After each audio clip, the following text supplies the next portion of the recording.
avec ce Dieu créateur. Je ne sais pas si je me fais comprendre. C'est-à-dire, quand Jésus leur balança ça, il est écrit, j'ai dit, vous êtes Dieu. C'est Psaume 82. Qu'on peut lire. Il dit, 82 verset 6, rapidement.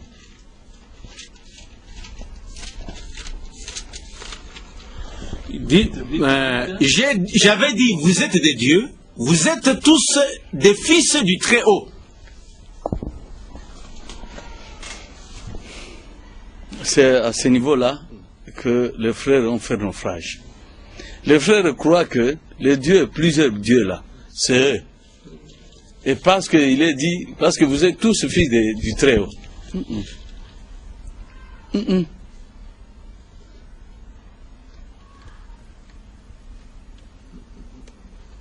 Voyez, les dérapages, c'est à ce niveau-là.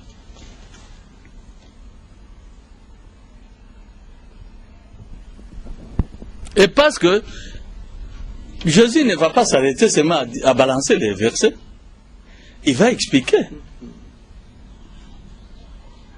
Gloire à Dieu.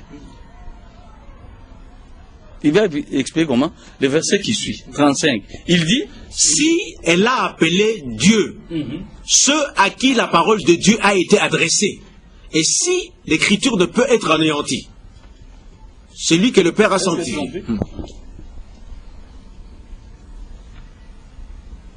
Si elle a appelé cette écriture, on ne peut pas l'anéantir. Elle a appelé Dieu, hein?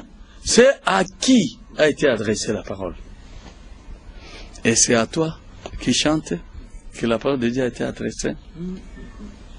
C'est à toi, parce que tu prends la communion, que la parole de Dieu a été adressée. C'est à toi qui aujourd'hui tu fêtes même Noël, et ce que les apôtres n'ont jamais fait. Vous voyez tout ça, c'est à toi. À qui est-ce que la parole de Dieu a été adressée? C'est la question. Ah voilà, c'est la question. Osée 1, il dit, la parole de l'Éternel qui fut adressée à Osée, fils de Béri. La parole de l'Éternel qui fut adressée à Osée. Et puis, Joël, par exemple, la parole de l'Éternel qui fut adressée à Joël, fils de Pétuel. Chapitre 1, verset 1. Je prends chaque livre du prophète. Prophète Osée, chapitre 1, verset 1. Prophète Joël, chapitre 1, verset 1. Jonas, dont vous vous moquez la peur qui avait fui. Jonas aussi, chapitre 1, verset 1. Lui, jusqu'à